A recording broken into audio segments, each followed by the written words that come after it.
Hey guys, so welcome to tonight. This is day one of the free masterclass on IFRS 16. So the structure of the class would be for today's lesson will roughly be 60 to 90 minutes, somewhere in between there. I'm just gonna take you through an overview on leases, right? And then tomorrow we will work through a question paper. We're not going to cover every single aspect, but what will happen, I will touch on in this class on all the different aspects, and I'll tell you what you need to go read up on. And then the question tomorrow, I'll be selecting a question that will be on lessees, so we can cover a lessee question. Okay, so just very important. And then part of today's lesson, as I go through what the topic is all about, or what the standard is all about, I'll give you some ways of how you can approach and make sure you cover the entire standard. Now, the approach I'm going to show you is not an approach that you will only use for IFRS 16, but it works really well for all of accounting, all the accounting standards, so IAS as well as IFRS, and you can follow the same approach or a similar approach for tax, management accounting, as well as auditing. It is the simple, if I give you like one sentence of what it's all about, it is basically the approach of first seeing the big picture, first getting an overview of the entire topic, and then going into the detail. So when it comes to IFRS 16, or when it comes to accounting in general, but I'm talking from an IFRS 16 point of view, I'm not sure if you have the handbooks, and then there's also some handbooks is slightly different. But generally, the typical handbook or SICA handbook that you will have would have an introduction to the standard. Now, the introduction is not part of the standard. The introduction just kind of give you some kind of background to the standard, and particularly if there has been a change in the standard, then the introduction will give you the main changes. You will never ever believe that four to 7 pages. That 4 to 7 pages alone gives you a good background or understanding of what the standard is all about, because it tells you the main issues that the standard is trying to tackle. So when you start a new topic, when you want to start a new standard, so if you haven't read a standard before, then first try to look at the introduction. Now, like I said, I know there's been some handbooks that no longer have the introduction, but there are some handbooks that still have the introduction. So I'm not sure how it works anymore, but I mean, the books that I had an introduction. So when you read the introduction, it gives you a good basic understanding of what the standard is about. That's the first thing. Once you read the introduction, the next thing you want to do is go to the contents page of the standard. So every standard will have a contents page. So you go to the contents page and you see what the standard is all about. So what do? They structure it as follows. In capital letters, in bold, they will give the main sections. So for example, in IFRS 16, the following are the main sections within IFRS 16. So it's in bold and it's all in uppercase letters, in capital letters. So for example, so the one I have has an introduction. Now the introduction not really part of the standard. The introduction is just give you some kind of background. But where does the standard start is with the objective. So each standard will have an objective. Each standard will have the scope. The scope just tells you what the standard applies to. With sometimes the standard doesn't apply to certain transactions, and then it will tell you that this transaction out of its scope, or that transaction is within its scope. So each standard has an objective, and each standard has a scope, meaning what the standard applies to. Now in IFRS 16, now we go, then they talk in IFRS 16, the next main section. So after you have the objective, after you have the scope of the standard, you then have what they call identifying a lease. So that is a section you must make sure, I'm not going to cover it, but that is a section you must make sure you know well, particularly for CTA level 2, but for CTA 1, it comes in as well. So for example, they can give you like a 20 marker on it, where you need to discuss whether this contract that they provide you with contains a lease. So that section that says identifying a lease deals with all the issues that will help you to identify whether that transaction or whether that contract is a lease or contains a lease. So very, very important, okay? The next main section is the lease term. The next main section is the lease term. So with the lease term, what does it tell you? It will tell you what constitutes a lease term. Okay, so generally what we think the lease term is, when they say a contract says that you're leasing the asset for 4 years, that is not necessarily the lease term. The lease term can include other things as well. So important, that is the next section. So we covered objective, that's the first main section. Then you have the scope. Then you have the issues or the principles regarding identifying a lease. Then you have, what did I say was the next one? The lease term. And then the fifth one is recognition exemptions. So we all covered lessee accounting, right? Now we know with lessee accounting, what is the main accounting treatment? The main accounting treatment for a lessee is that they have to recognize the asset that is being leased as a right of use asset and a corresponding lease liability. Now the recognition exemption talks to the circumstances when a lessee does not have to follow the normal lessee accounting. They can apply the recognition exemption. What is the recognition exemption? The recognition exemption says that a lessee does not have to apply the right of use asset and lease liability lease accounting, but rather they can use a simplified approach if they meet certain criteria. So remember the two criteria over there, if you have a short-term asset or a short-term lease or a low-value asset. So that is what that section deals with. Then after that, the next two sections is lessee accounting, lessor accounting, and sale and lease back. So what you actually realize, they are, and then disclosures. So what you realize, there are basically 9 main sections.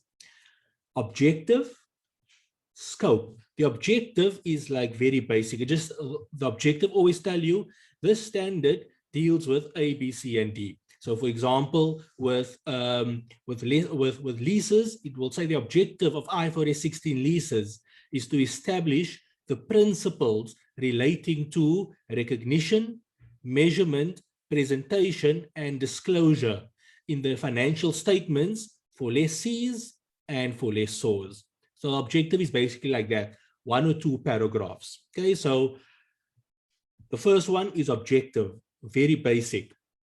The second is the scope. In some standards, the scope is quite long. In other standards, the scope is very short. Okay. The third one for this particular standard is identifying a lease. So now you must know, because it's a dedicated section on identifying a lease, it tells you that that is important. Then there's another dedicated section, which is the 4th section, the lease term. So that means you must know the issues regarding a lease term. The 5th section is what? The 5th main section is what? Is recognition exemptions. The 6th main section is lessee accounting. The 7th is lessor accounting. The 8th is sale and leasebacks. And the 9th is disclosures.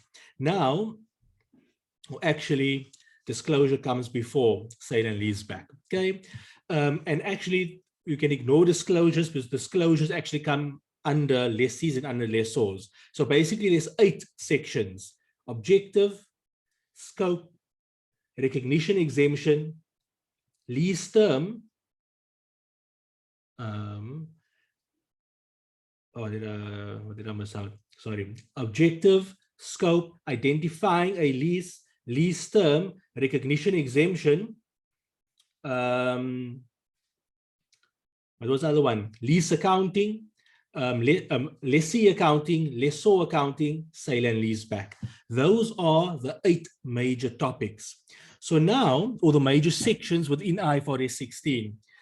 So now, when you want to study, you look through the contents page. So now you identify the main issues regarding lease accounting.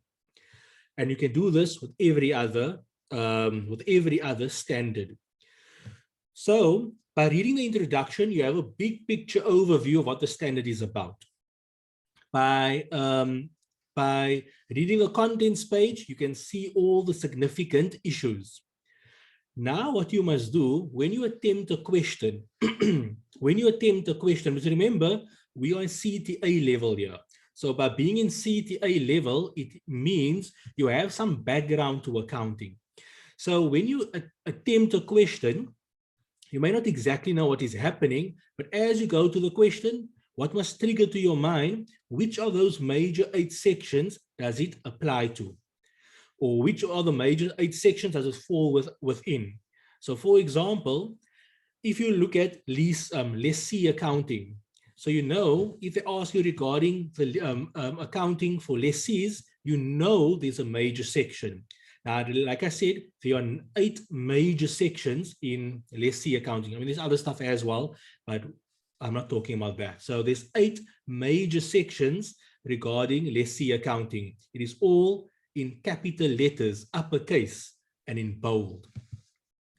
Then under each section, they will tell you how the section is broken up into.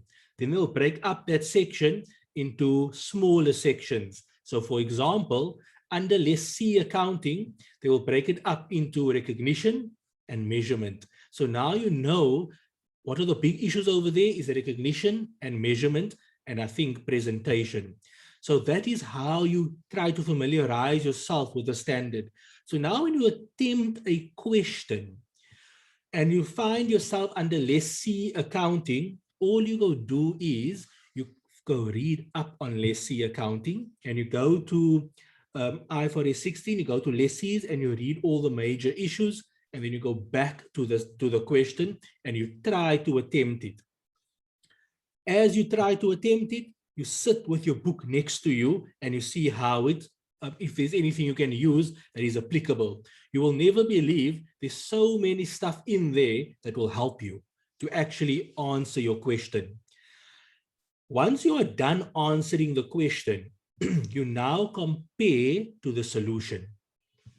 You now compare yourself to the solution. Now remember, you don't want to compare yourself to the solution if you did not attempt it yourself, because you're not training yourself to actually struggle. You want to struggle a little bit, because remember, part of your training is how do you deal with something you don't know. So many of us think that when we do a question, we must run through it, we must breeze through it. That is not learning. That means you didn't learn anything because you already knew everything. So when you are learning, you're going to struggle. When you struggle, don't go to the solution, because you're training yourself that when you struggle, I go look at the solution. What you want to do when you struggle, you want to try and figure it out for yourself. Give yourself some time. Now, if you have attempted the question as far as possible and you know you can't anymore, now you compare to the solution.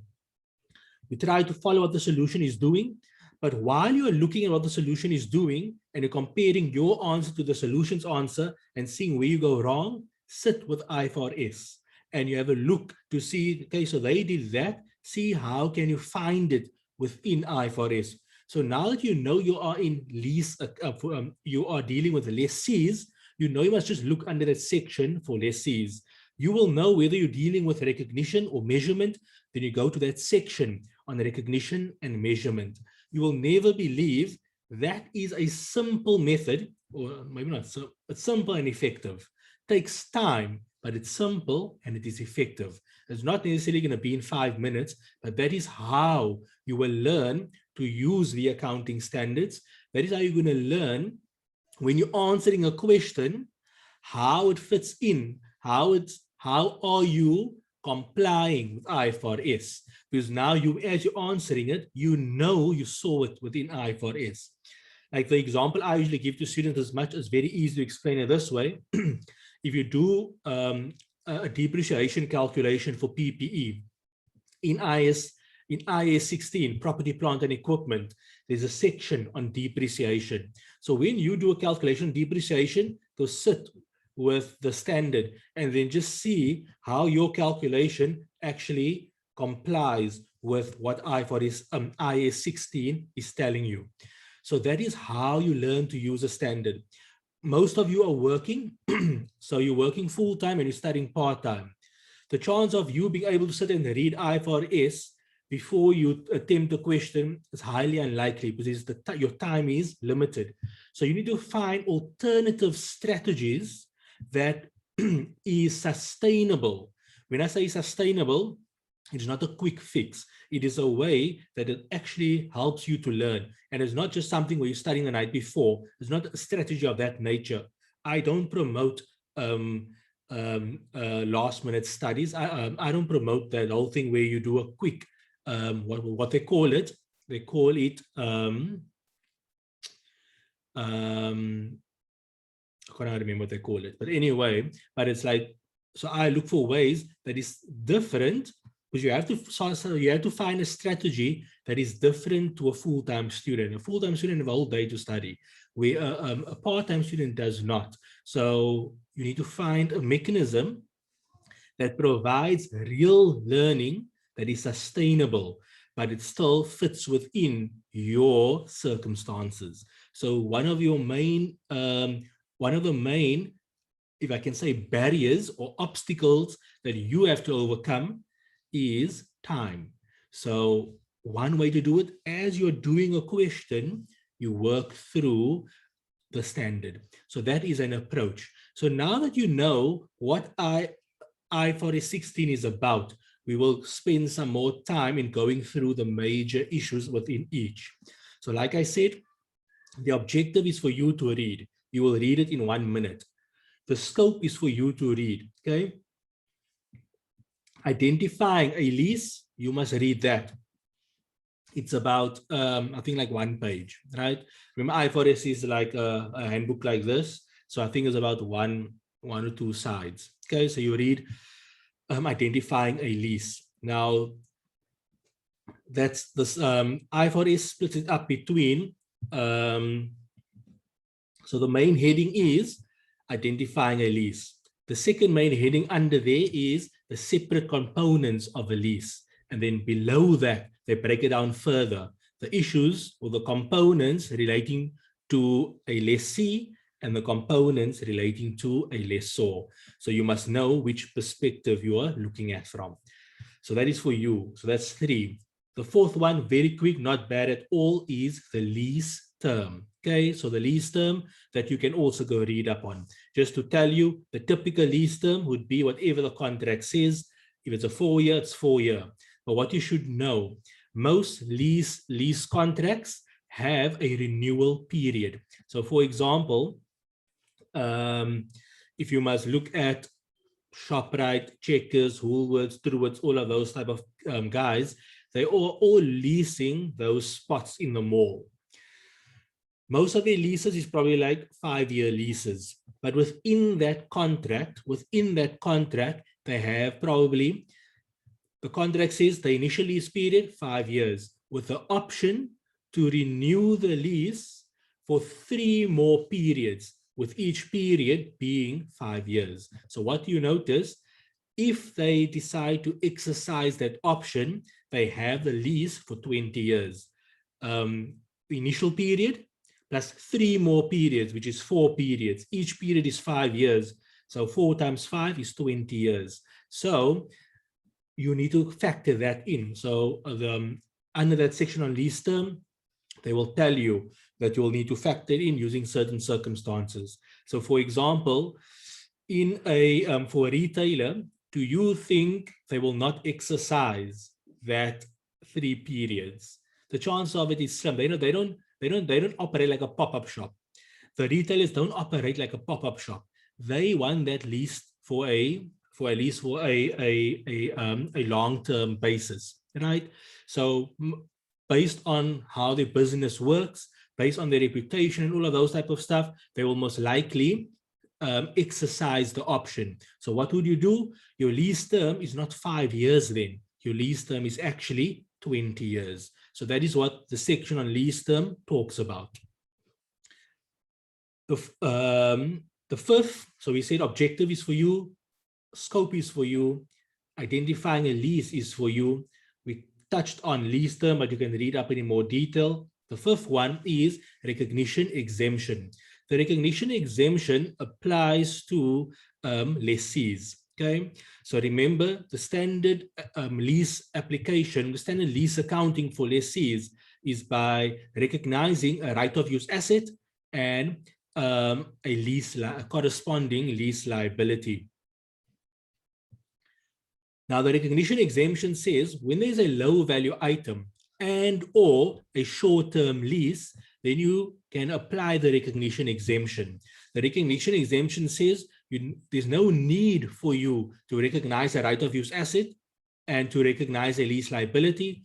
Instead, you treat it like an operating lease where you recognize, you just say debit expense, credit bank. Yeah, you just say debit lease expense, credit bank. Simple accounting. So the question is, what is a short-term lease? A short-term lease is a lease that is for 12 months or less. Okay, so a short-term lease is a lease that is for 12 months or less. And then a low-value item, it depends on the company, the entity. Okay, so one asset for one company can be low value, but for another company, it can be not low value. So it will, the company will have to decide whether it is low value or not. IFRS gives you some detail, some guidance, sorry, but remember, in an exam, they will tell you whether it's low value or not. Okay, so if they don't tell you, then you assume it's not low value. If it is low value, they will tell you it's a low value item. So like a typical example would be as follows. Once again, if we use Pick n Pay, ShopRite, Spar, Woolworths, Truworths, all of those guys, the shops that they are leasing, that is certainly not a low value item. So what may be a low value item for them? Many companies have printers. Many companies don't buy printers. They lease their printers. Now, as you can understand, in the admin office, there will be a printer or a few printers. That is certainly not going to be a high value item for them. So who want to struggle with this complicated lease accounting for lessees when it's something of so low value? So in that circumstance, those printers that are being leased, they may elect to use to apply the recognition exemption and to recognize the lease as like a typical operating lease. We just say debit lease expense and credit bank. Okay, so that is a typical example of a low value item. Because like I remember in audit, when I used to audit, then we'd obviously have to, when we do leases, so lease accounting is like obviously a big thing. When I was in audit, IFRS 16 was not in play yet. So we're still the old standard, IAS 17. So when we select our sample, we'll obviously take the big ones, which is going to be the properties, but we'll also take some of the smaller items as well. So from the smaller items was like the printers at the company. That's when I actually realized that, oh, companies don't actually buy printers, they lease their printers. Remember, I don't know if you, when you study MAC under source of finance, the leasing is a form of finance in terms of financial management. And then they will talk about the pros and cons. So one of the pros of leasing is that you're leaving the expertise to another company, and you will get the latest one all the time. So that is why companies lease. You have specialized companies that deal with the printing and all of those type of stuff. And every year when the lease renews, you get a new printer. So that is why companies are always up to date with their printers. It's not because they buy it, it's because they're using the leasing model and they get up to date printers. Now, when you look at the pricing, and then I actually realized like the pricing on printers, the monthly lease versus a monthly lease for when you're renting a shop, significantly different. So and you must understand the administrative issue of leases from a company perspective. It's a mission. So therefore, it makes sense that IFRS obviously knows these type of stuff. So they obviously recognize there is no need for these low value items to apply this hectic accounting rules. So what they do, they have the recognition exemption. So that is what you must just be aware of. So like I said, so printers for them would be a low value item, but think about a media company. So media companies, well, before things, the world became online, media companies, newspapers and so forth, they have like printers the size of a soccer field, like literally, right?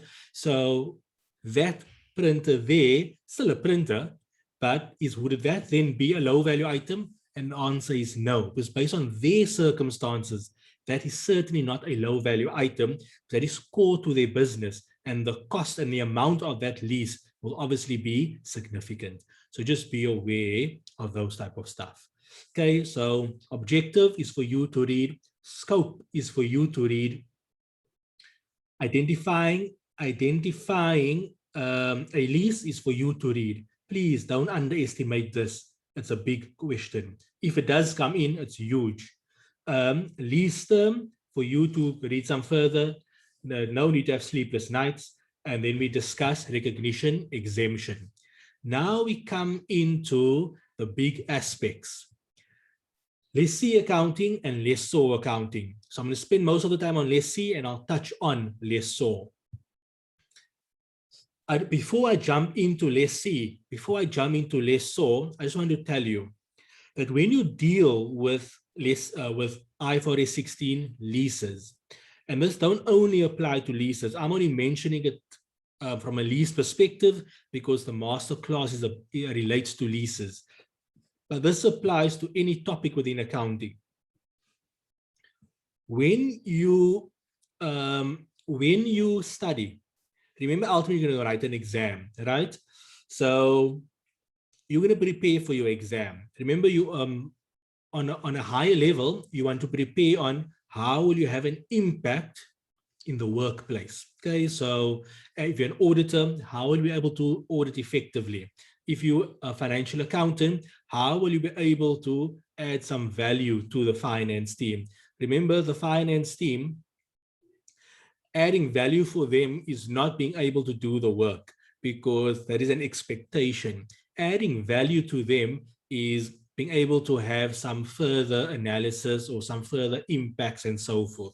So you want to think on that level. But for now, just ignore that. What we do from a study point of view is when you study, there's a few things you need to be able to do. In no particular order, but when you look through a transaction, you want to know how does it impact the financial statements. Now remember, the impact on the financial statements is income statement, balance sheet, equity statement, cash flow statement, and notes to the financial statement.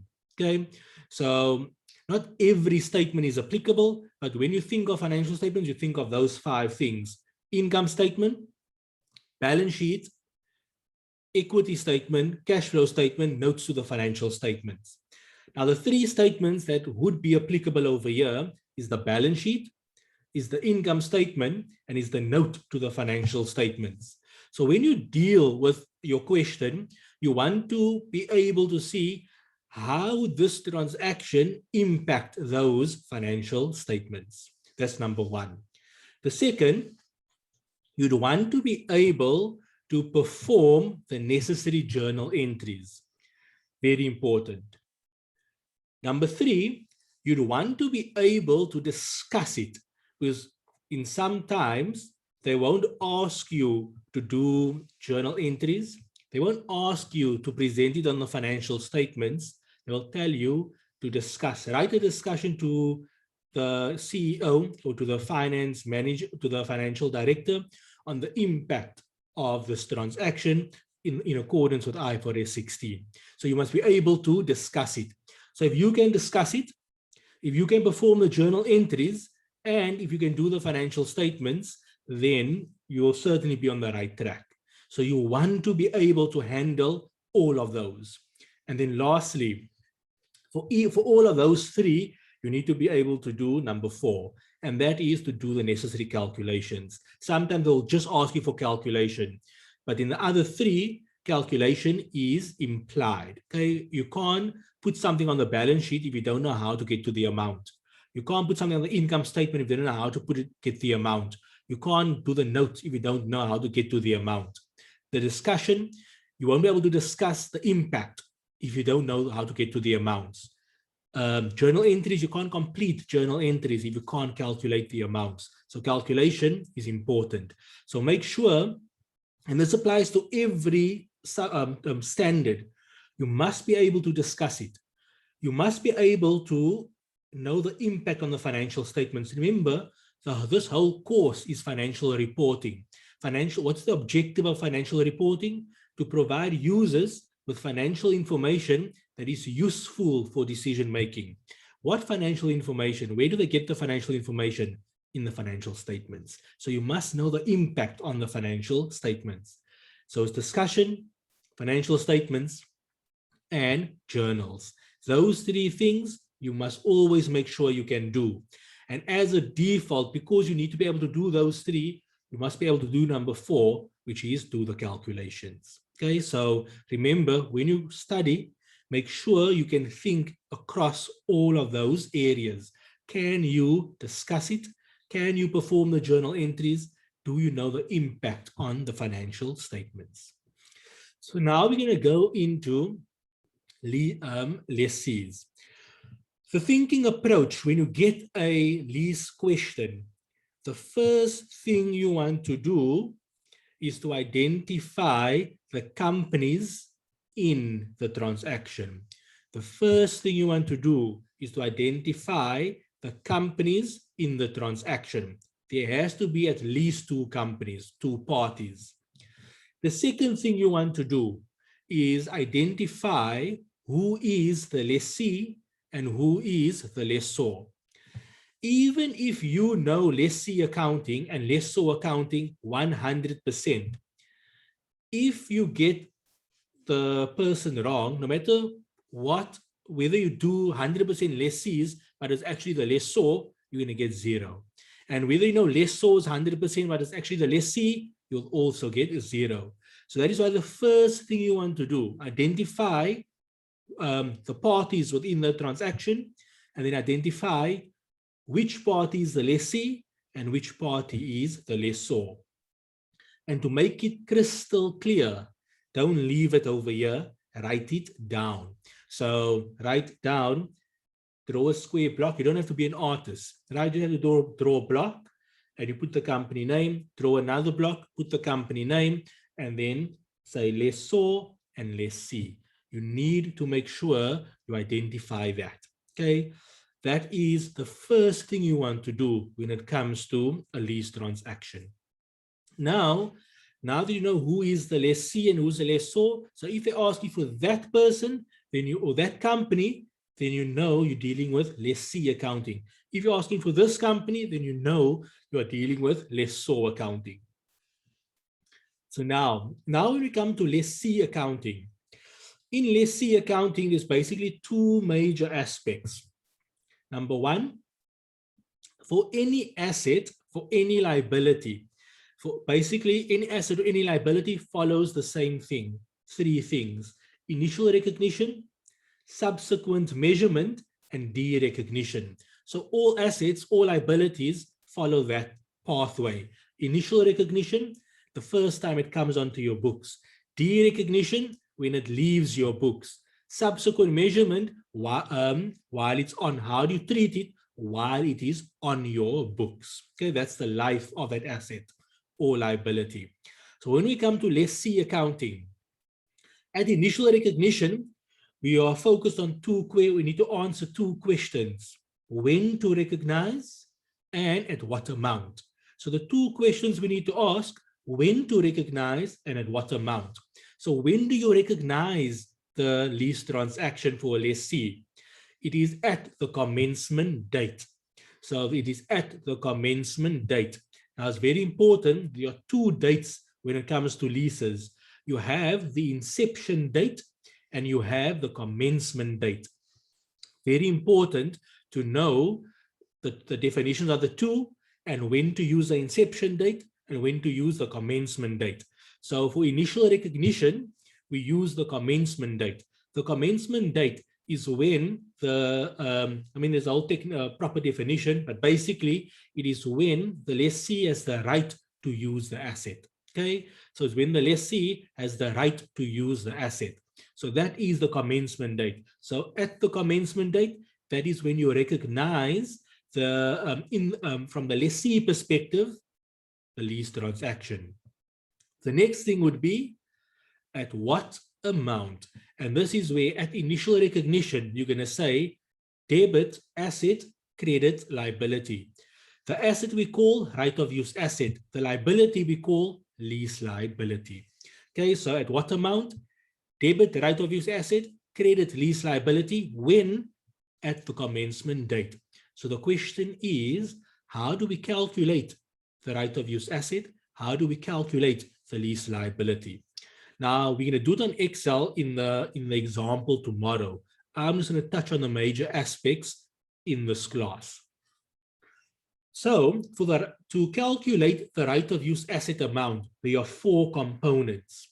So you need to know all four components. It does not mean that all four components will be applicable every time, but you want to run these four components through your mind every time. So number one, the first component is, it is the lease liability at initial recognition. So whatever is the present value of the lease liability at initial recognition is one of the components. The second component is any direct costs incurred by the lessee. Now, in many cases, they will give you direct costs. But you first need to identify whether this direct costs should be included. And one of the main aspects to take note, they will generally give you two direct costs. Direct costs incurred by the lessee, direct costs incurred by the lessor. When you determine the right of use asset, you are only interested in the direct costs incurred by the lessee. The third aspect is the third aspect is any prepayment. So a prepayment is an amount that the lessee paid the lessor on or before the commencement date. So if they make a payment on or before the commencement date, so let's say the commencement date is 1 January. If they made a payment before 1 January or on 1 January, then that will not form part of the lease liability, but it needs to form part of the right of use asset. So we show that separately.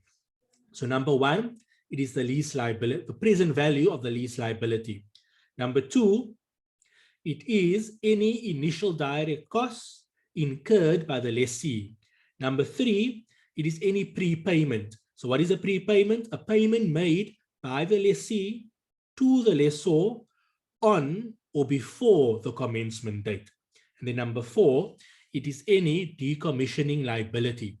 So remember, when you did IAS 16, then we had the thing known as a decommissioning liability, or a provision for restoration, or a provision for dismantling.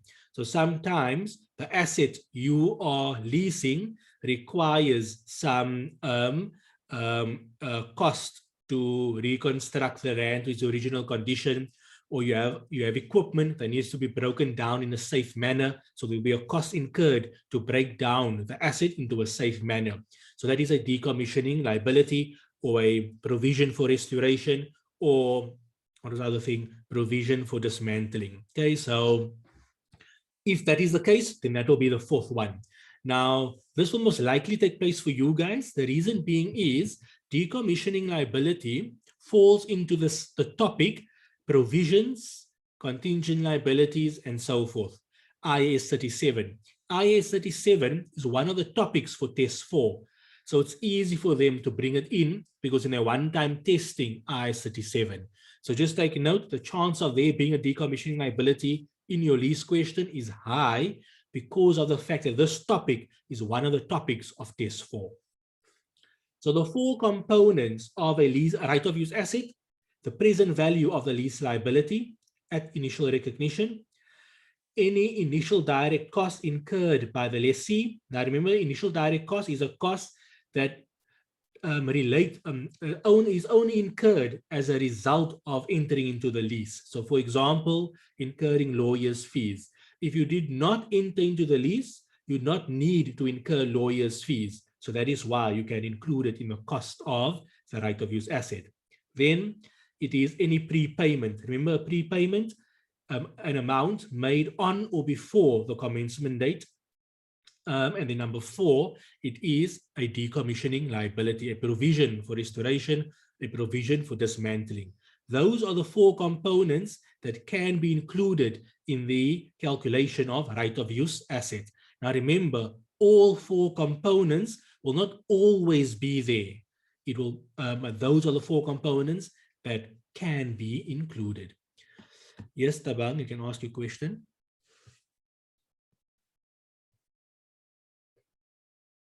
Good evening. My question comes with regards to this one, where you say any direct cost and prepayment. So now, with this, can maybe something similar? Because my mind is now saying, how would? Can you hear me now? Yes. No, yeah. Sorry. What I was saying was,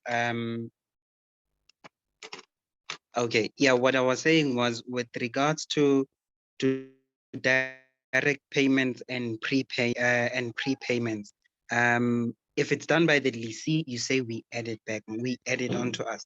So now my question is, with prepayments now, how would we be able to tell that an amount is prepaid and not a direct cost? Because my mind is saying that if an amount is paid, how would we now split it or be able to identify on whether this is a prepayment and not a direct cost, or this is a direct cost and not a prepayment if it's paid before? So a prepayment is when you pay something to the lessee. Okay, I mean, with the lessee pays a deposit to the lessor.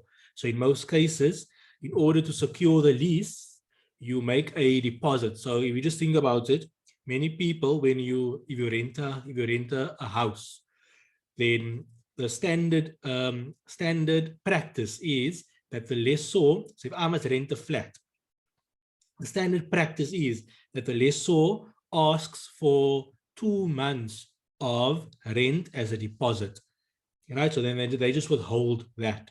So that would be considered to be, so it's a payment you're making to the lessee.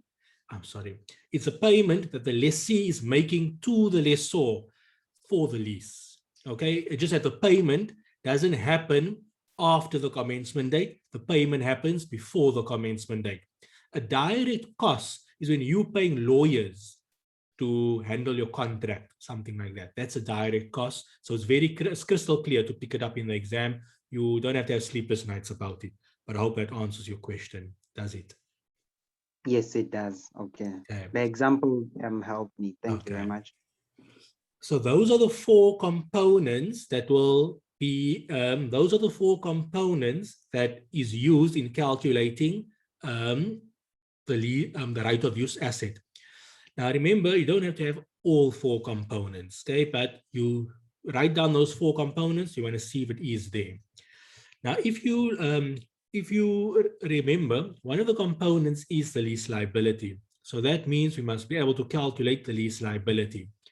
So remember, at initial recognition, there are 2 questions we answer. When to recognize? At the commencement date, and at what amount.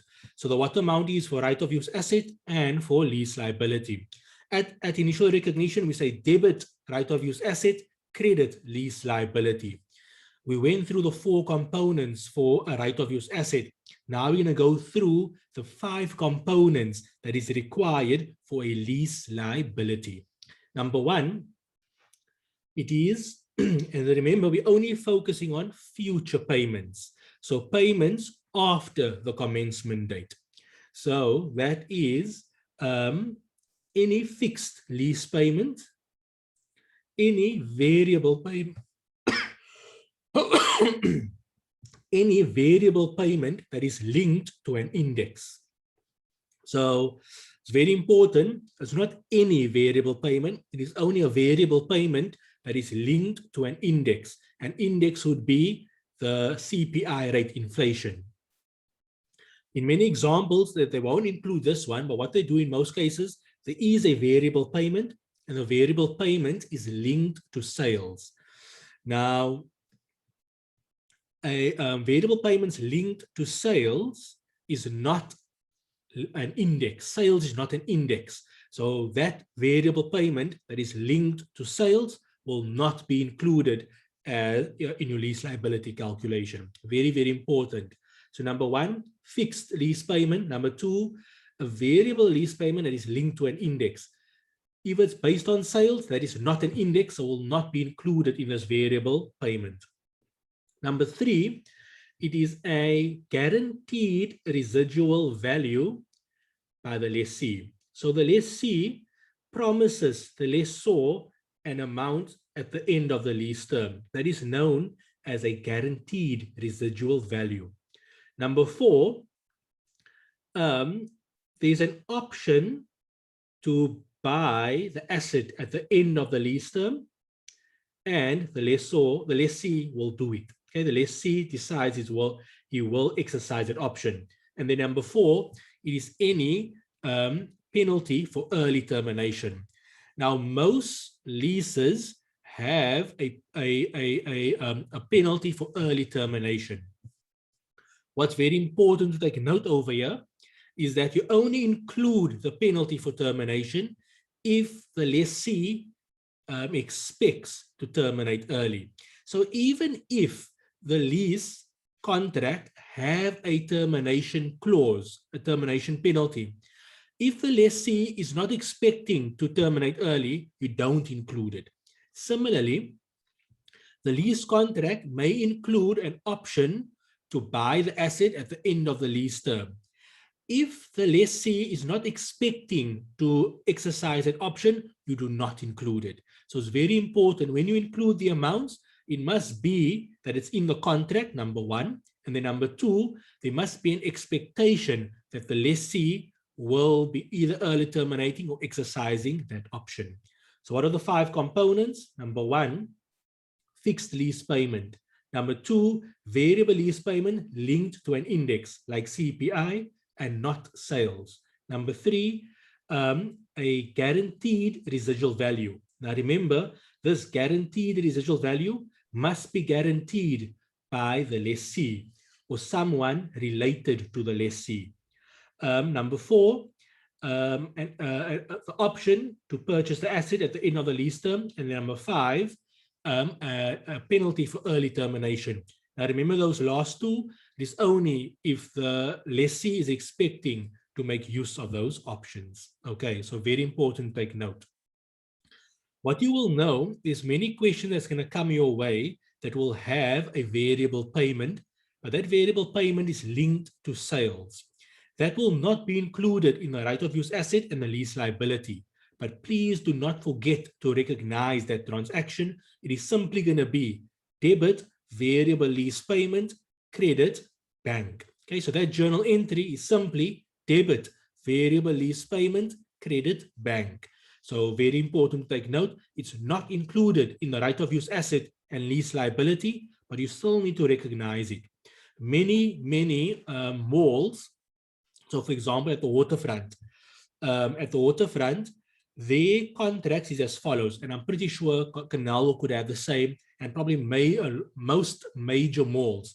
The smaller malls won't be so difficult, but the major malls, because remember the major malls, retailers want to be there, so they have some power. So what do? The lease contract will say that your lease term is, your lease payment is the higher of.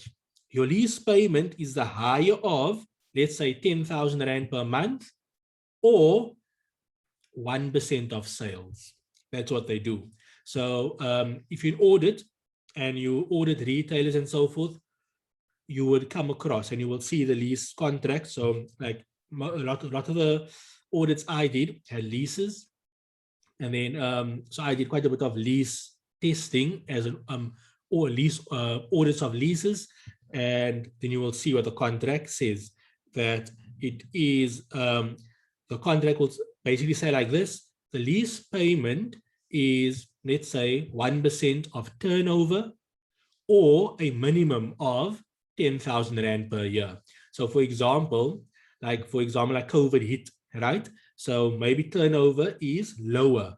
So then you would pay that minimum, you'll pay that minimum lease payment. So most, I know the waterfront has it, the big malls in Gauteng has it. So, so that is why it's a common practice. So you most likely have that coming through in your exam. So just be aware. I've seen it in the exams before, so I know. And it's a common practice in the real world. So just be aware. What I want to draw your attention to, don't think that any variable payment must include it in that variable payment in the lease liability. It is only a variable payment linked to an index such as CPI. But when it is linked to sales, that will be a separate transaction. Okay. So what is the journal entry? Debit, right of use asset, credit, lease liability. You will see tomorrow, there'll be some more credits, but I'll explain to it when we do an example. It's not going to be easy to explain without an example right now. So I'll just leave it at debit, right of use asset, credit, lease liability. That is what you do at initial recognition. Now we come to subsequent measurement. Under subsequent measurement, there are basically two sets of journal entries. One relating to the right of use asset and another one relating to the lease liability. So because you have a right of use asset, you have an asset. Most assets is depreciated. So what you will do under subsequent measurement, you will simply process the depreciation expense. Debit, depreciation, credit, accumulated depreciation. And that's it when it comes to the right of use asset. What's important to take note over here is the following. That you have already covered, change in estimates and so forth. So they can throw in change in estimates. So make sure you know how to deal with a change in estimate. But what I want to tell you is that with the depreciation, you need the useful life.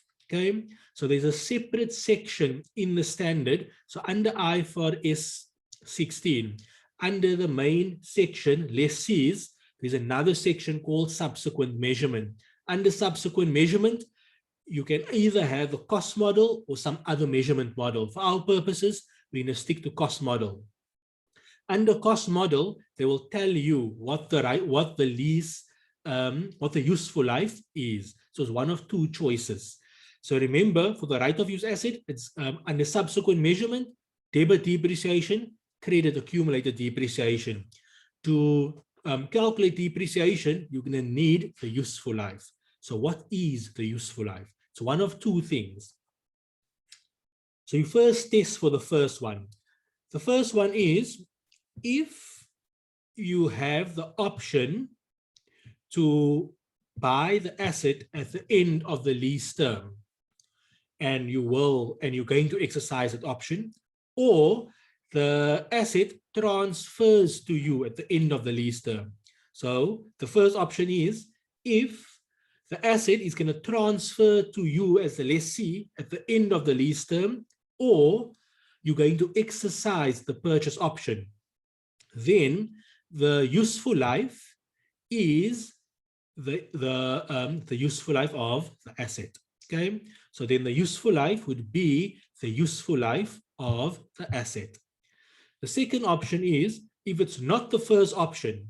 So if the asset is not going to transfer to you as the lessee, or you are not going to exercise the purchase option, then the useful life is the shorter of the useful life of the asset or the lease term. Okay, so very important. They're going to test you on that. So make sure you know it. So that is a right of use asset. Now we come to lease liability.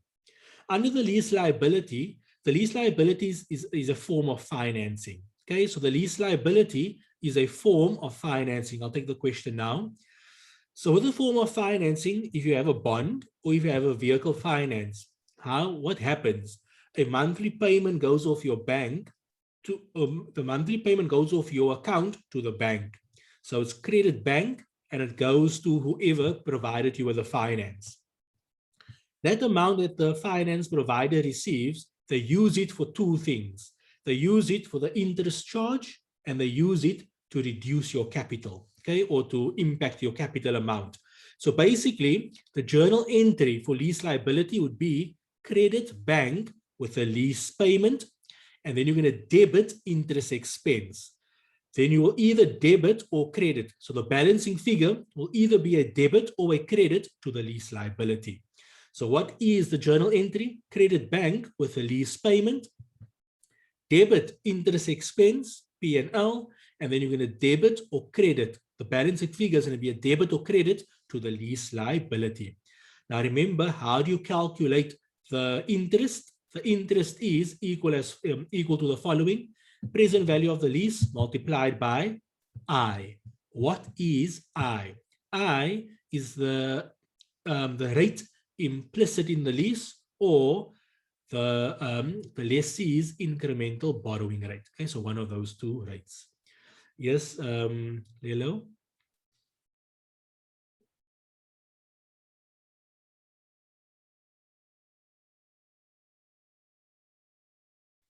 I want to have a question.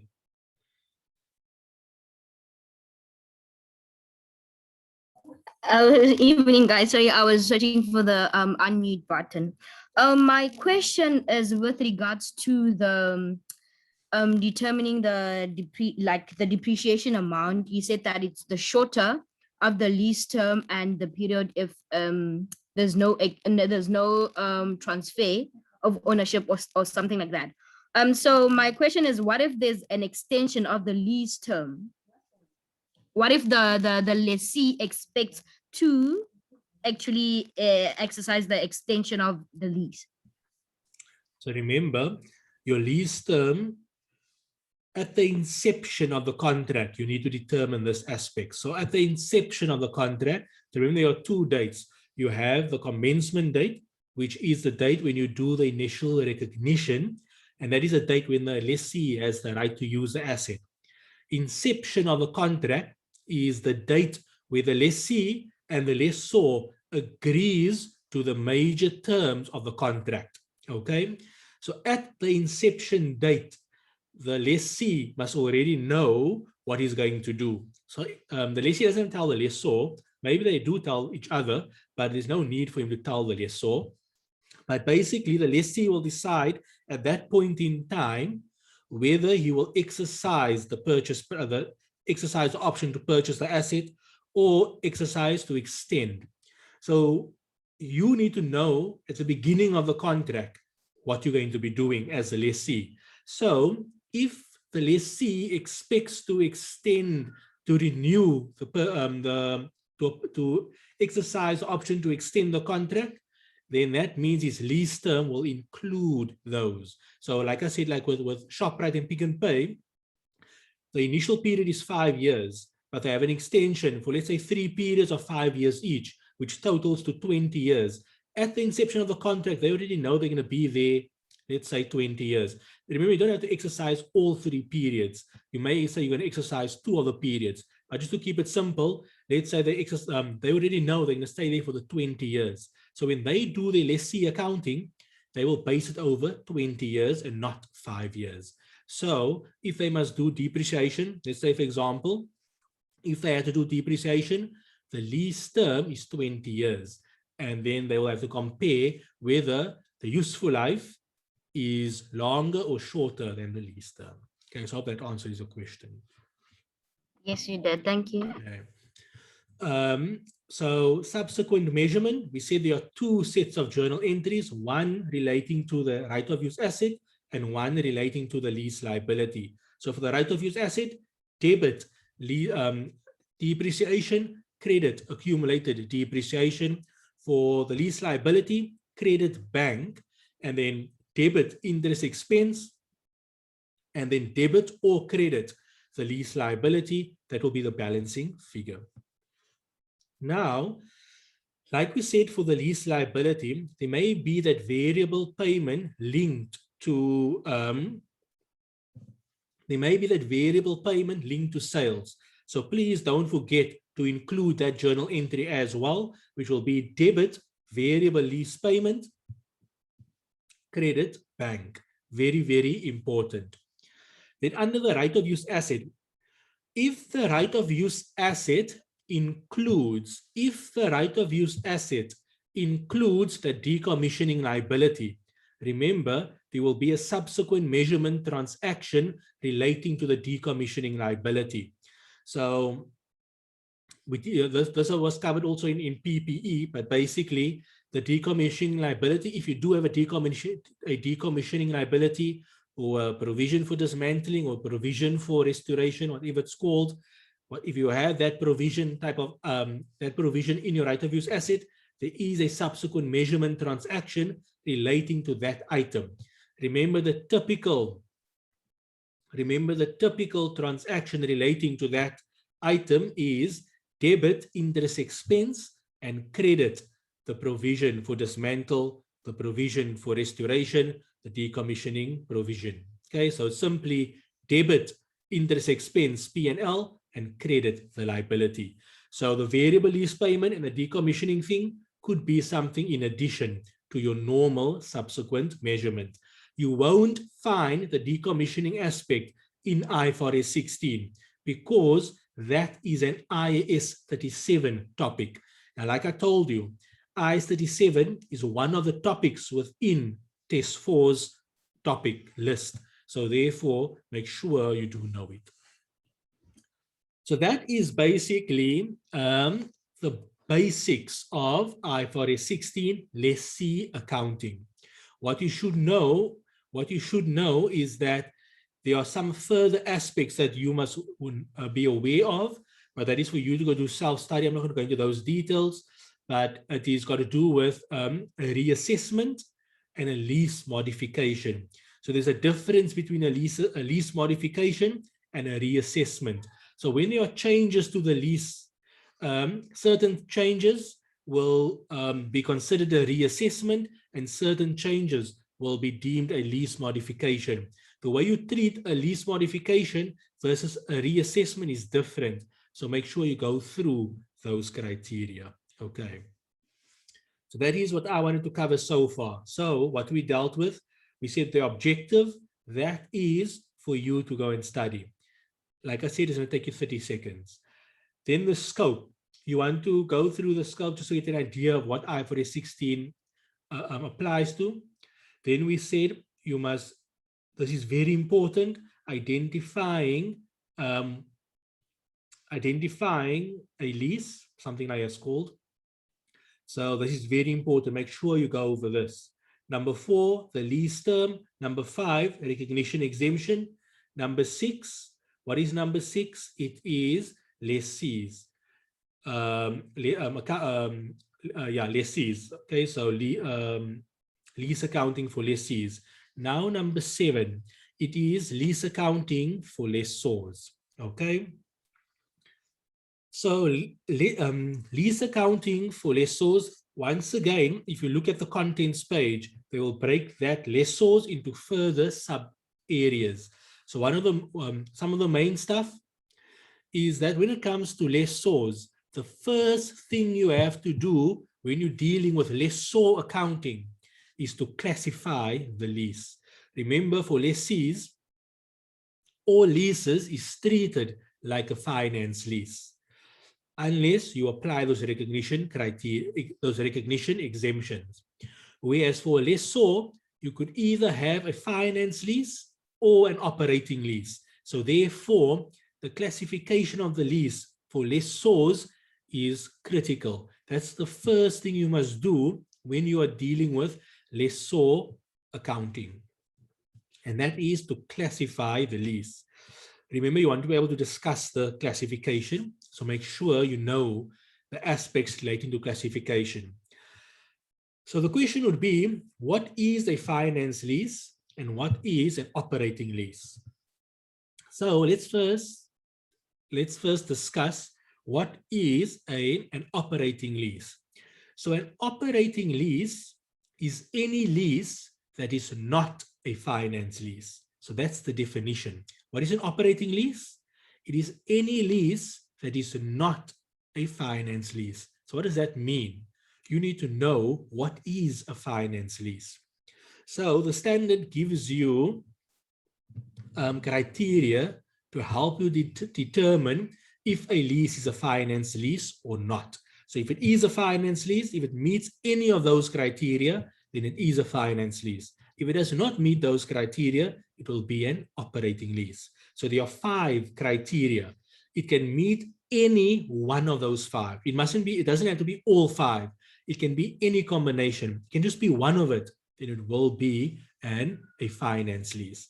So the typical ones are, if the asset transfers to the lessee at the end of the lease term, it will be considered a finance lease. If the present value of all the lease payments equals or is very close to the fair value of the lease asset at the at inception date or commencement date, then it is also a finance lease. So number 1, if the present value of the lease payments equal the fair value of the leased asset, then that indicates it is a finance lease. Or if the ownership of the asset transfers to the lessee at the end of the lease term, that also indicates it is a finance lease. Or if the lessee uses a significant portion of the economic life of the asset, not the useful life of the asset, the economic life of the asset. So if the lessee uses a significant portion of the economic life of the asset. Now, IFRS doesn't tell you what significant means. So that is where judgment comes in, okay? So if it uses significant portion of the economic life, now remember, there's a difference between economic life and useful life. A simple example, think about a vehicle. When you buy a vehicle, the longest you can pay for a vehicle is like 6 years, right? It's typically 5 years. If you look at SARS will give you a write-off over 5 years. So what in the real world, the useful life as I see a vehicle to be is like 5 years, right? There around. And then they expect you to trade it in or something of that nature. But how long do people really use a car? Like 20 years. Like really, for me, an economic life of a car is actually 20 years, right? Although the useful life may be 5. So remember, when you look for that criteria, it is the majority of the economic life, not the majority of the useful life. Now, because economic life is subjective, they will tell you what the economic life of the asset is. Okay, and then it was like 3, number 4. is if the asset that is being leased is of a specialized nature that only the lessee can use it, then that also indicates it is a finance lease. I can't remember the fifth one. Okay, so that is basically indicators. That is basically what would make it a finance lease. So that is one of the 5 criteria. Then there's another, the very next paragraph in IFRS 16 gives you additional indicators. So maybe one of those 5 is not clear in the contract. Then IFRS 16 says, use those additional indicators, which is the very next paragraph, to see if it is a finance lease. So in a discussion question, they will expect you to talk to the 5 as well as those additional indicators in IFRS 16. That's only in a discussion question. If it's not a discussion question, you will pick up those 5 very quickly, or one of those 5 very quickly. Okay, so just be aware, when you're dealing with lessors, the first thing you want to do is to classify the lease. The lease could either be classified as a finance lease or an operating lease. You have to first test for a finance lease. If it meets any of the criteria, it is a finance. If it meets none of the criteria, including the additional indicators, then it is an operating lease. How do we deal with our operating lease? You do it. An operating lease is dealt with over using straight lining. So it's just basically debit, expense, credit. For the lessor, it is going to be debit, bank, because they're receiving the cash, and then credit, income, because they are making the lease, they're earning lease income. Okay, so just be aware of that. And generally, you will use straight lining. Okay, but operating leases are fairly straightforward. Let's deal with finance leases. Okay, so remember, from the lessor, we're dealing with a finance lease.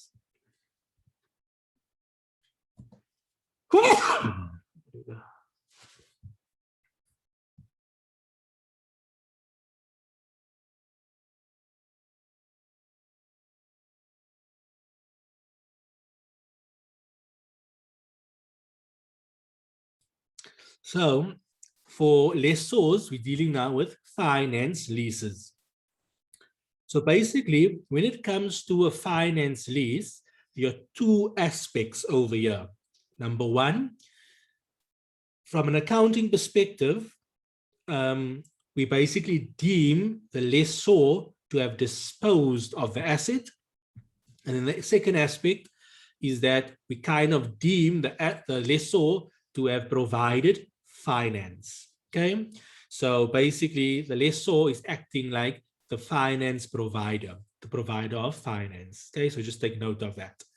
Now, before I go into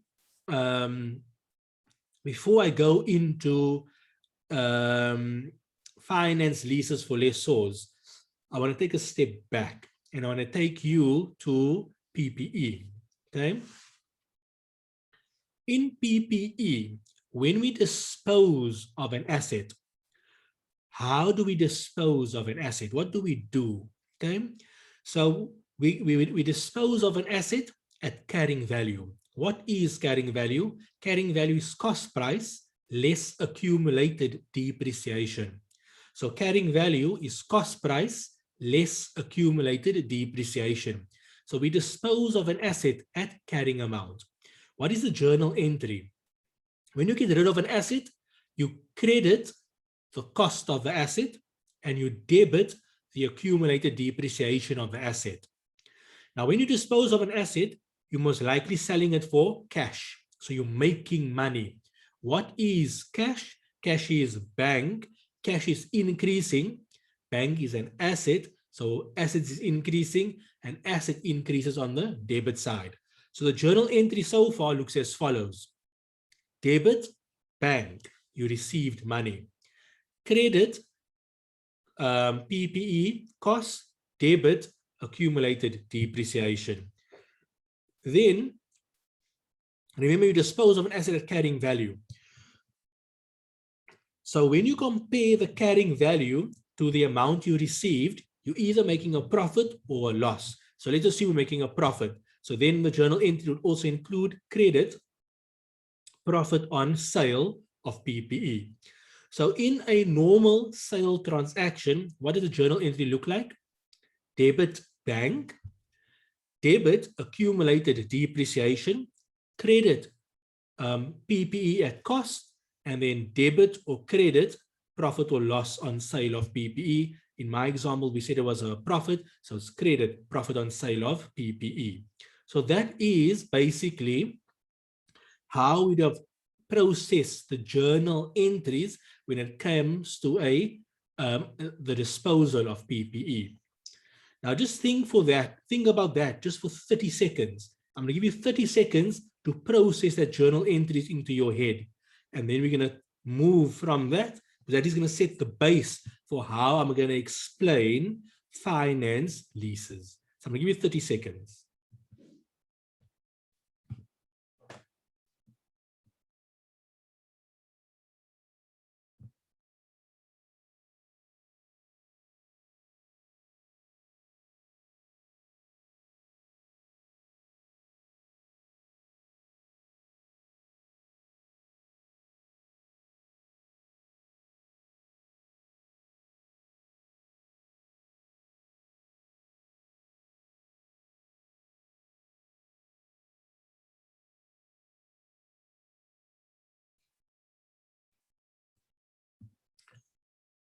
Okay, that should be about 30 seconds. So now remember, what is the journal entry? Debit bank, credit, debit accumulated depreciation, credit PPE at cost, and then credit profit on sale or debit loss on sale.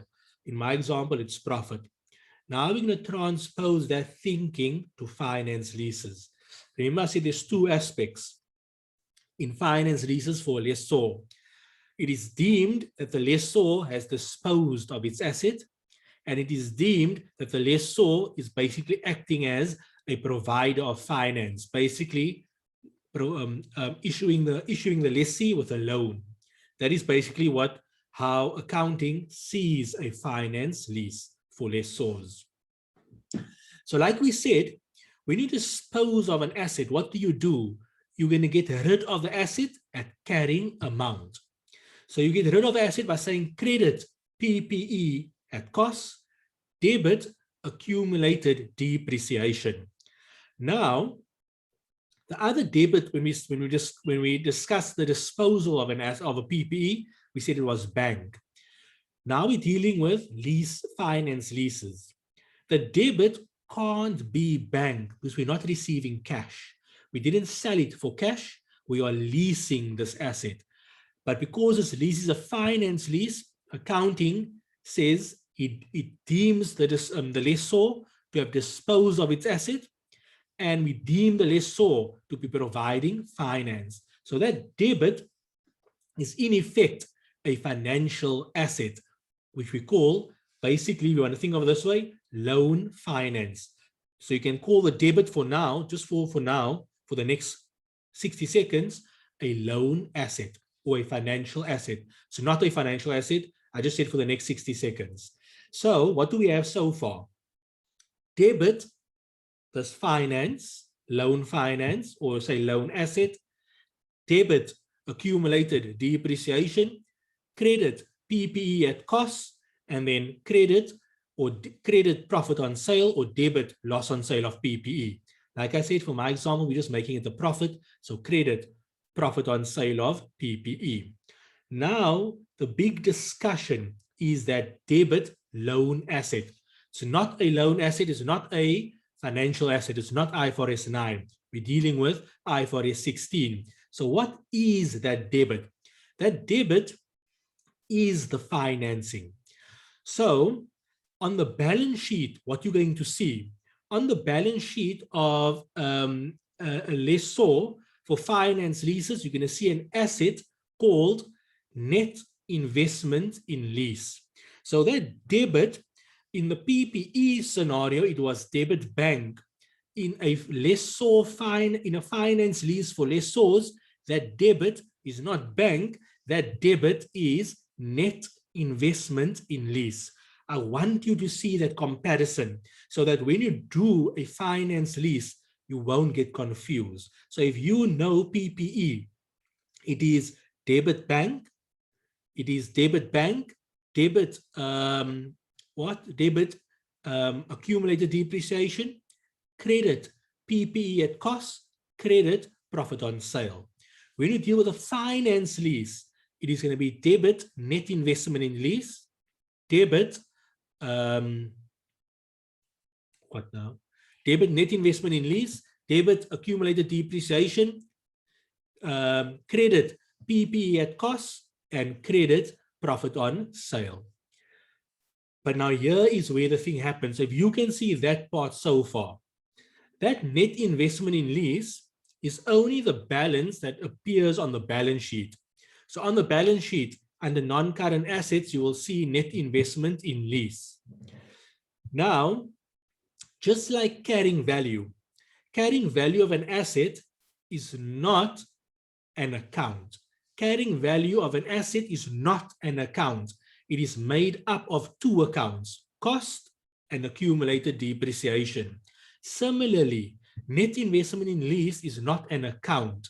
It is just a balance. It is made up of two accounts. It is made up of gross investment in lease, and it is made up of unearned finance income. So now we expand it further. So if you can see the thinking approach, the first step I did was I gave a comparison of how you do it when you are dealing with a normal disposal, a disposal for cash. Then I say, hang on, we're not disposing for cash. It's basically a finance lease that is a deemed disposal. So we can't have debit bank. We have to have debit something else. That debit is net investment in lease. But then I took the thinking further. I said, there's no account called net investment in lease. Net investment in lease is just a balance that appear on the balance sheet. Same like carrying value is a balance that appear on the balance sheet, but it is not an account. Like carrying value is made up of cost and accumulated depreciation, net investment in lease is also made up of two balances. That is gross investment in lease and unearned and unearned finance income. I just want to stop here quickly for 2 minutes. I need to get some water. Just think about what I just said now. I'm going to ask you if you have any questions when I come back. So take this 2 minutes while I go get water to think through what I just said, and then to ask me any questions before we wrap up the lesson. Okay, give me 2 minutes.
Okay, do you guys have any questions on that? So I just want you to make sure that you had a thinking process correct, right?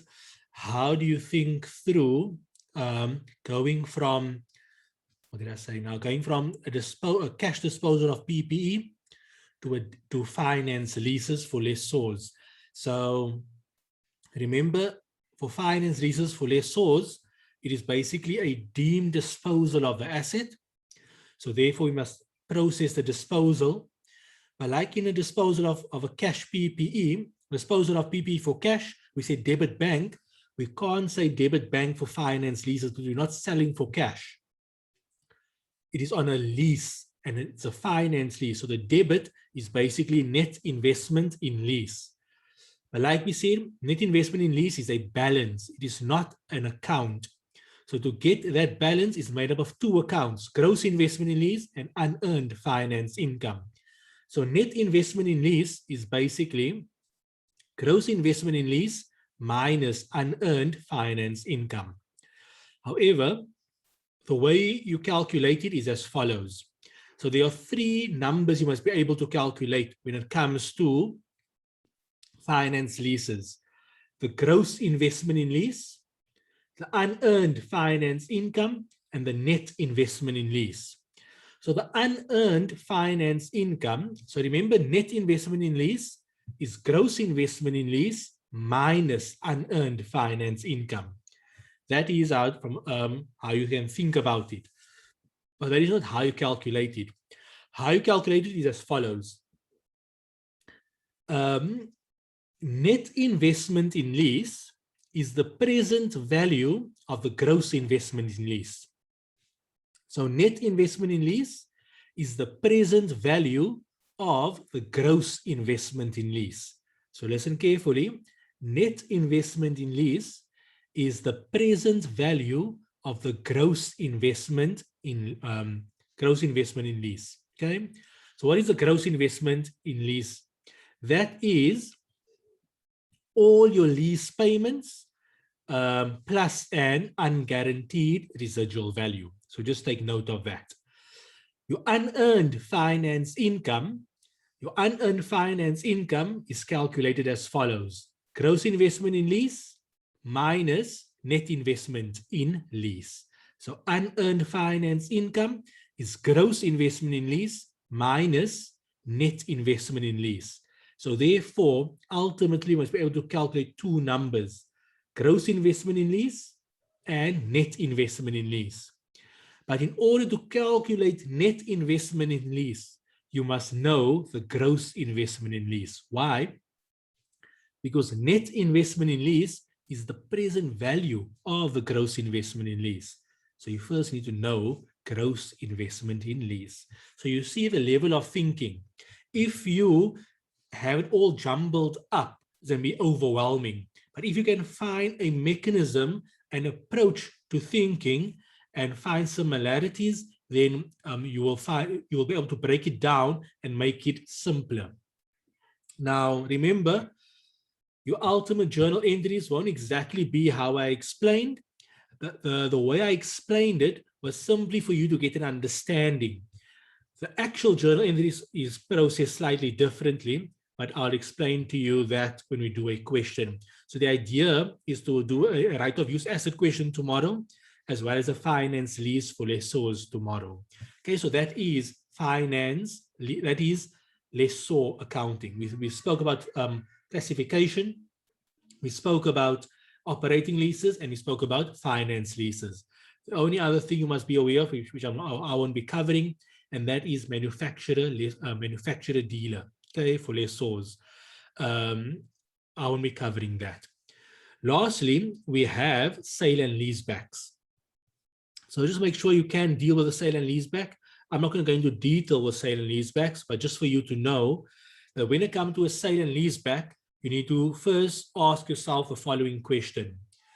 You need to distinguish between two things: whether the transfer of the asset constitute a sale, or whether the transfer of the asset does not constitute a sale. So when you're dealing with a sale and leaseback, you need to identify whether the transfer of the asset in the sale and leaseback constitute a sale or does not constitute a sale. If it does constitute a sale, there's a certain way of dealing with it. If it does not constitute a sale, there's a different way of dealing with it. But that is not what I'm covering in this masterclass. I'm covering the basics of leases, which is lessee accounting, and then lessor accounting, finance leases for lessors. So that is basically what I wanted to cover for tonight.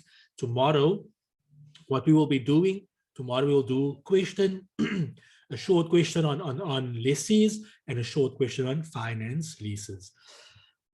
Before we end for tonight, is there any questions on your guys' side?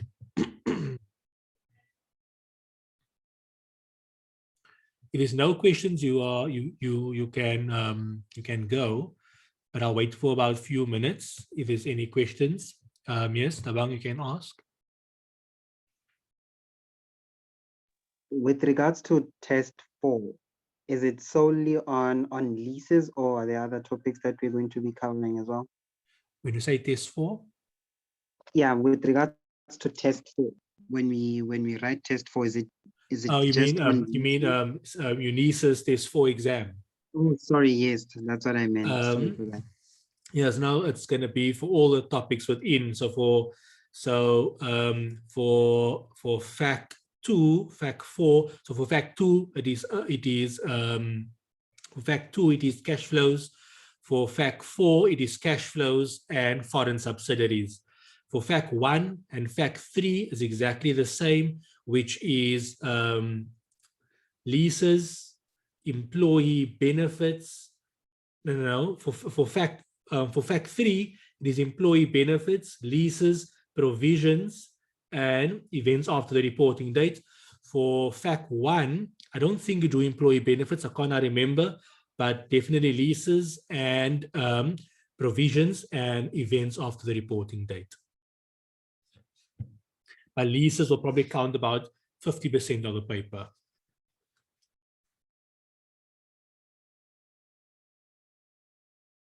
Okay, does that answer your question?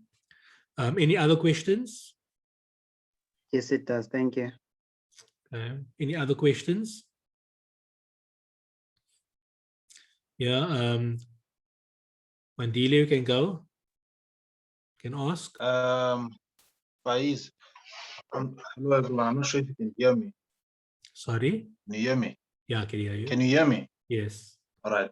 Now, I just want to ask, in a situation where at commencement date, right, you recognize your lease liability with the assumption that the entity won't exercise a purchase option or an extension of a lease contract. But when things change at the end of the contract, how do you account for that? Or is that something that has to do with the lease modification and lease reassessments that we were looking Yes, at? so that's a very good question. So yes, so that's how you deal with, that is where reassessments come in and lease modifications. So generally with a lease modification, with a lease modification, the difference in the treatment, with a reassessment, you adjust the current lease.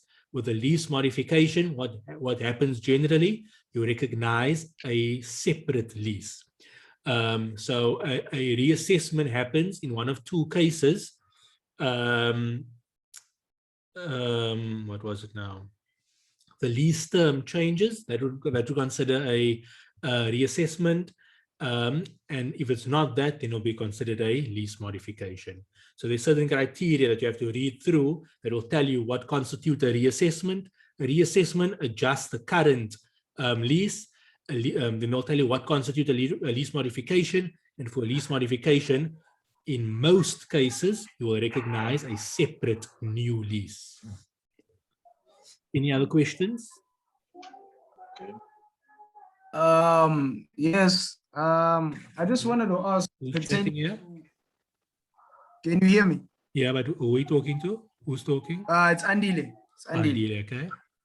I just wanted to ask pertaining to initial direct costs, pertaining to the lessor, will they always be expensed in the books of the lessor, or is there a scenario where there's a different treatment for them?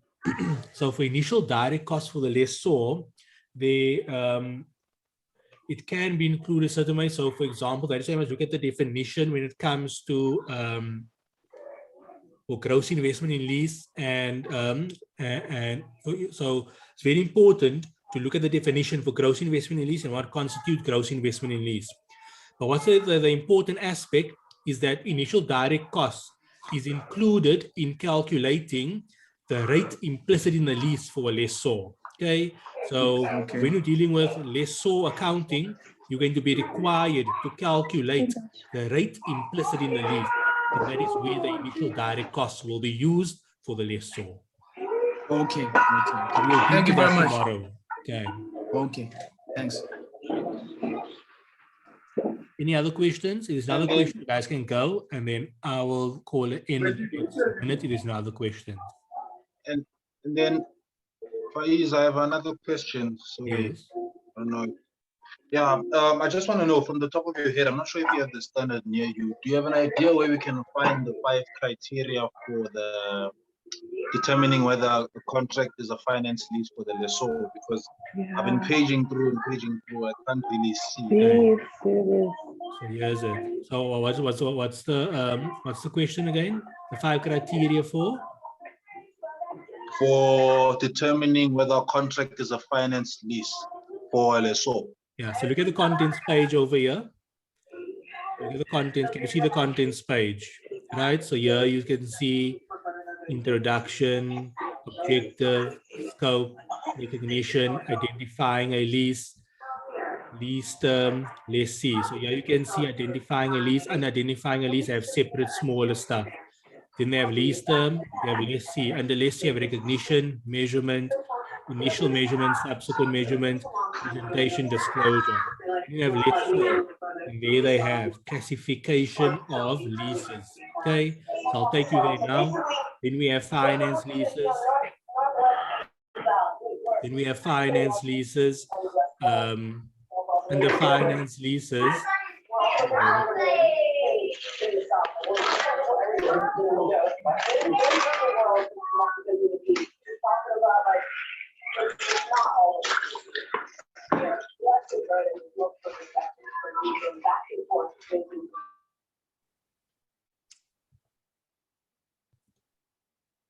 then we have finance leases. Then they talk about the recognition and measurement. Then they have operating lease, recognition and disclosure. Then they have sale and leasebacks. Then under sale and leasebacks, they talk about what are. So you can see by looking at this. If you look at this, over here, this gives you a high-level overview of the standard. Now remember, IFRS 16 is structured. IFRS is structured differently to IAS. IAS and IFRS both makes up the standards for accounting.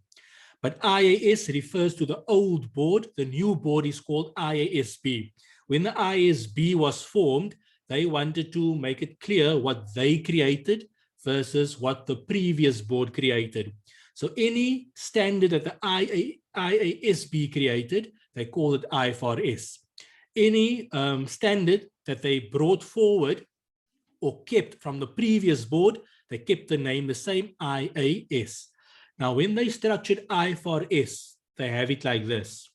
You have the standard, which is all of this over here, as from objective right up until here is the standard, the actual standard. What's part of the standard is the appendices. Appendix A is your defined terms. Appendix B is the application guidance. This is where you ultimately want to get to, but you can't read the application guidance if you haven't read this yet. So that is why I always suggest first read the standard, and then as you do it, when you read the standard and you have a good understanding of the standard, start reading the application guidance. Lots of the questions will come out of the application guidance because the application guidance guides you on the application. So that is why it's easy for an examiner to extract a question from there, because they give quite a bit of examples in here as well. So just make sure there's the contents page gives you a high-level overview of the standard, and then the application guidance will delve into much more detail for each of these aspects. So now I'll show you classification of leases.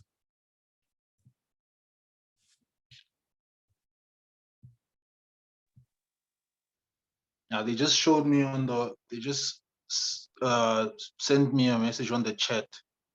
That is paragraph 63. So thank you. I think I found it. You got it. I was going to see.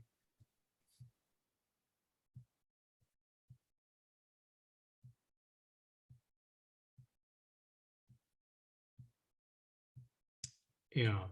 So there's the 5 criteria. Paragraph 63, make sure you know it.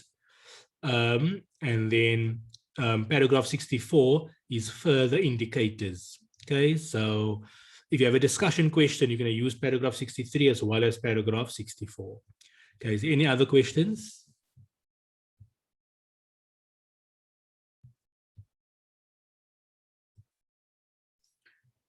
If there's no other questions, then I'm going to end it over here, guys. I will see you guys tomorrow. We will cover a question. Okay, bye-bye. Bye. Thank you. Bye. Thank Bye-bye. you. Bye.